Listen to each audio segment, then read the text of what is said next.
Hey team, this is Thomas and Tyler. One thing you may or may not know is that I'm on the Tyler half-cent sales tax board. It's been a really fun enterprise for me to be on. I've learned a lot about all things Tyler related, how the city operates, how things are funded. But quite possibly one of the most interesting things I've learned is how traffic flow works. And with me today is Cameron Williams, the City of Tyler traffic engineer.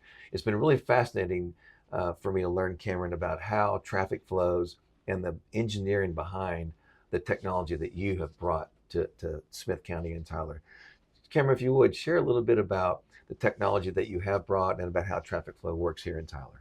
Sure. So, kind of going back about almost 4.5, 5 years, we've done a master plan on how do we upgrade our traffic signal system. And so a lot of the technology that we had in Tyler, it was a mix of different things. It wasn't consistent. We had to figure out, how do we make some consistency, how we upgrade for the future. One of the first things we did was adding communications to our intersections. Okay. And so that way we can remotely see what's going on. We can get alerts on, if something goes into what we call red flash, there's an issue. Okay. As opposed before, we had to wait for a citizen to call, let us know, or actually they'd call PD.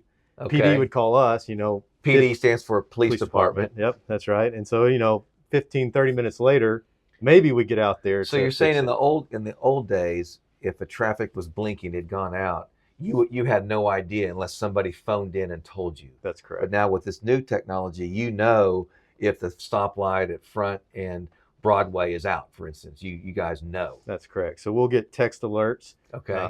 As soon as it happens. Okay. And then from that standpoint, we can remotely check in and see if we can't start diagnosing the issue, maybe even before we get out there. Okay. Another kind of frequent question you get is, hey, I'm not getting a turn signal, and so traffic's backing up.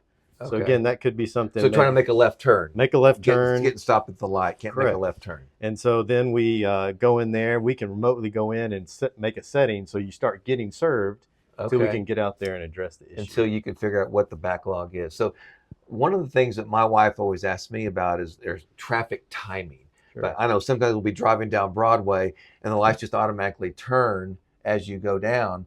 But it occurs to me, as you're going in the opposite direction, you're probably getting stuck. Tell me a little bit about how the traffic timing works. Yeah, how you coordinate those. Absolutely. So it's a little bit of science and a little bit of art. Okay. But at the end of the day, we have different timing plans based upon the day of the week and the time of the day. So we can prioritize which direction of flow we want to try to move through. So you're saying some days of the week might have different traffic patterns than other days of the week, and also by time, rush hour, etc. Right.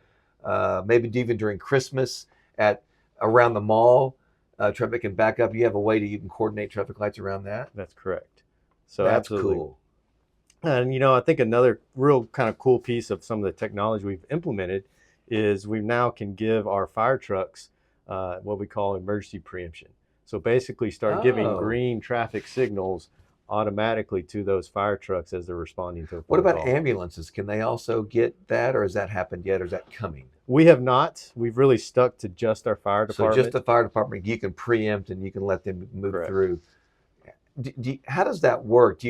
Whenever a fire signal goes out, do you automatically know where they're going, or do they have to tell you to do it? Actually, neither one. So this is a GPS and radio based. So it starts basically think of it as geofences. Wow. As they enter that geofence, it starts looking at those traffic signals and preempting them and clearing the way. Even better solution. Wow. So that's some of the really cool stuff that we have going on. And I think, really where we're going is how do we be more proactive? Tell me. So with the communications, the controllers, we can start getting more data. Yeah. And so we get a phone call, and instead of just saying, okay, this is happening, we can actually go in there and see the trends, and how can we then make educated decisions and make adjustments to better improve that traffic flow. That's fascinating.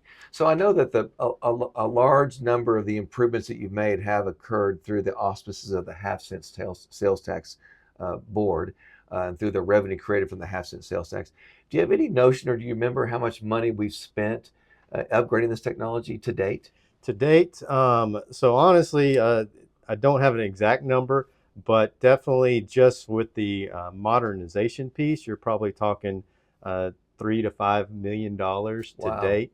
But you look at kind of going back the past 4.5 years, not only the half cent, as far as the master plan, but through some of the highway safety improvement program stuff that we've been doing and Yes. leveraging our dollars Yes. for further, and some other traffic studies, Yes. we've probably spent or have programmed close to $20 million of transportation related projects. You know, what's fascinating about that is oftentimes through government agencies, the city of Tyler, often through the half-cent sales tax board, will spend some money, but then there's matching dollars, grant dollars at the state and federal level that come in and pay sometimes even more than we do.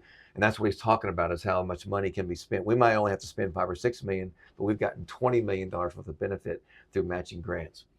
Hey, listen, Cameron, I can't tell you how much I appreciate you taking the time to educate myself and my posse about what's going on here at the city of Tyler and with traffic flow. And thanks so much for being here. Team, thanks for listening. If you have any questions, be sure to hit us up here at Thomas and Tyler, or you can call Cameron Williams at the City of Tyler Traffic Engineering. Just don't give them my number. Yeah. Sounds good. Thanks, team.